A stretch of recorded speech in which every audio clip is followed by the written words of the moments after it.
নমস্কার।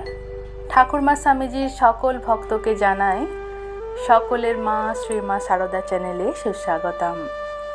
আজ আমরা পড়ব শ্রী শ্রী মায়ের কথা। শ্রী মা কীভাবে আমাদের মনকে স্থির করার উপায় বলেছেন সেটাই পড়ব।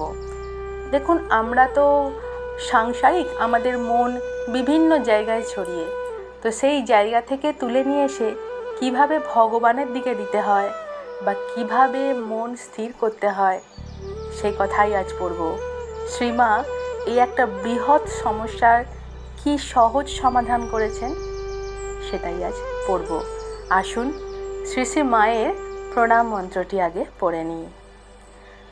যথাগ্নিদাহিকা শক্তি রামকৃষ্ণে স্থিতা হিয়া সর্ববিদ্যাং স্বরূপাম তাম শারদাম প্রণমাম্যহম। মানব মন চঞ্চল। এই চাঞ্চল্যের কারণ কামনা বাসনা। জনৈক ভক্ত এক সাধুকে বলেন, মহারাজ, মনে বড় অশান্তি, কি করলে শান্তি পাব? সাধু বলছেন, কামনা বাসনা ছাড়লে শান্তি পাবে। ভক্ত আবার বলছে, আমরা সংসারী মানুষ, সব কামনা ছাড়বার তো উপায় নেই। সাধু বলছেন, তাহলে অশান্তি নিয়েই থাকো। মানসিক শান্তি নির্ভর করে মনের পবিত্রতার ওপর। অপবিত্র মনে কামনা বাসনা ময়লা জলে অজস্র বুদবুদের মতো ওঠে। গীতা ও যোগশাস্ত্র মনের চাঞ্চল্য নিবারণের বিধান দিয়েছেন, অভ্যাস ও বৈরাগ্য। মনের এই সর্বজনীন সমস্যা প্রসঙ্গে শ্রীমা বিভিন্ন ভক্তকে বিভিন্ন উপদেশ দিয়েছেন।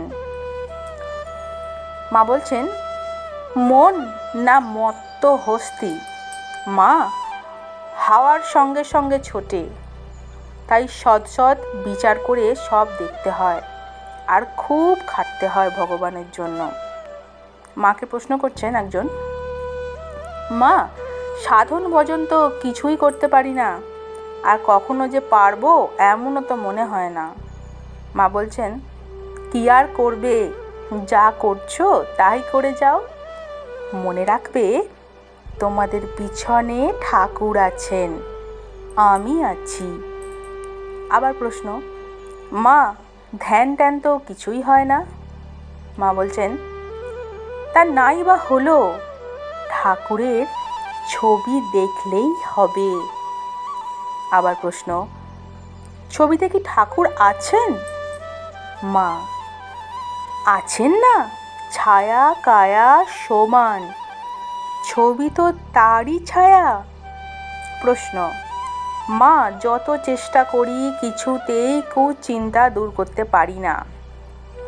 মা বলছেন, ও তোমার পূর্বজন্মের সংস্কারে হচ্ছে, জোর করে হঠাৎ কি ও ছাড়া যায়?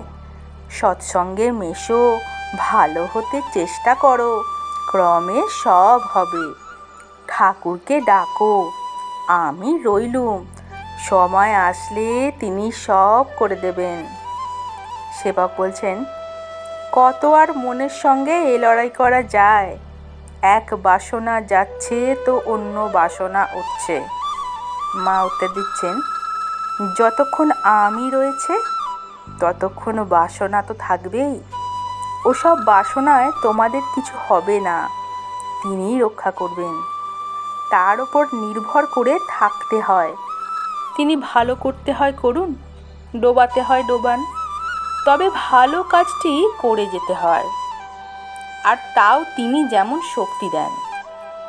ঈশ্বরের শরণাগত হলে বিধির বিধিও খণ্ডন হয়ে যায়। তার নিজের কলম তার নিজ হাতে কাটতে হয়। মা অনেক সময় নিজ জীবনের অভিজ্ঞতা উল্লেখ করে শিষ্যদের উৎসাহ দিতেন। রাতে যখন চাঁদ উঠত, গঙ্গার ভিতর স্থির জলে চাঁদ দেখে ভগবানের কাছে কেঁদে কেঁদে প্রার্থনা করতাম, চন্দ্রতেও কলঙ্ক আছে, আমার মনে যেন কোনো দাগ না থাকে। আমি তখন অশান্তি কেমন জানতুমই না। রাত 3টের সময় উঠে জপে বসতুম, কোনো হুঁশ থাকতো না। জোছনা রাতে চাঁদের পানে তাকিয়ে জোর হাত করে বলছি, তোমার ওই জোছনার মতন আমার অন্তর নির্মল করে দাও। জপ ধ্যান করতে করতে দেখবে কি শান্তি প্রাণে আসবে। নমস্কার। আজকে শ্রী শ্রী মায়ের কথা পাঠ আমরা এখানেই সমাপ্ত করছি। ঠাকুরমা স্বামীজির কৃপায় আপনারা সকলে ভালো থাকুন, সুস্থ থাকুন ও আনন্দে থাকুন। জয় রামকৃষ্ণ, জয় মা, জয় তু স্বামীজি মহারাজ। ধন্যবাদ।